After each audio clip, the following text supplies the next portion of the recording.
खरं तर आज मोड्याची भाजी बनवायची होती बघा, आणि खूप भूक जोराची लागली होती, म्हणून म्हणलं चला आज घरात तर भिजवलेल्या मटकीला मोड आलेले आहेत, मग मोड्याची भाजी बनवूया म्हणून मोड्या घेतल्या होत्या बनवण्यासाठी. ना आमच्याकडे म्हणजे कसं पश्चिम महाराष्ट्रात मोड्याची भाजी कशी बनवतात तेही बघून घ्या. मी एकदा कोल्हापुरी मिसळ खाल्ली होती, पण मला काही चवच लागली नव्हती त्या मिसळीची, त्यामुळे मला घरातच केलेली मोडे म्हणजे ती मिसळ वगैरे मोड्याची भाजी वगैरे आवडते.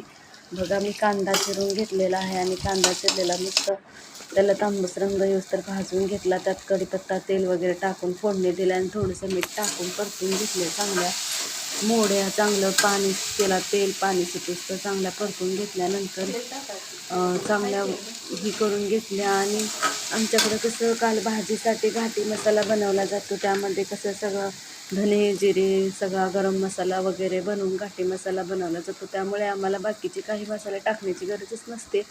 त्यामुळे घाटी मसाला आमचा जो आहे तो मसाला आणि शेंगदाण्याचं कूट, आणि आमच्यात जास्तीत जास्त शेंगदाण्याचं कूट आणि जिरं खोबऱ्याचं वाटण हे जास्त प्रमाणात भाजीला वापरलं जातं.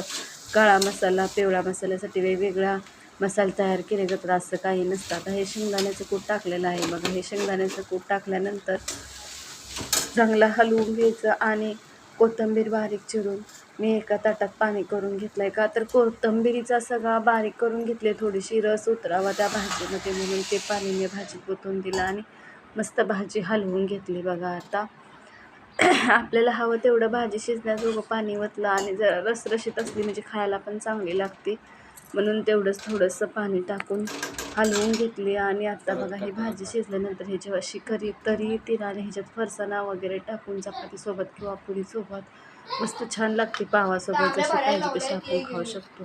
एकदा करून बघा नक्की, खूप छान लागते ही भाजी. केल्यानंतर आमच्याकडे ह्याच पद्धतीने केली जाते.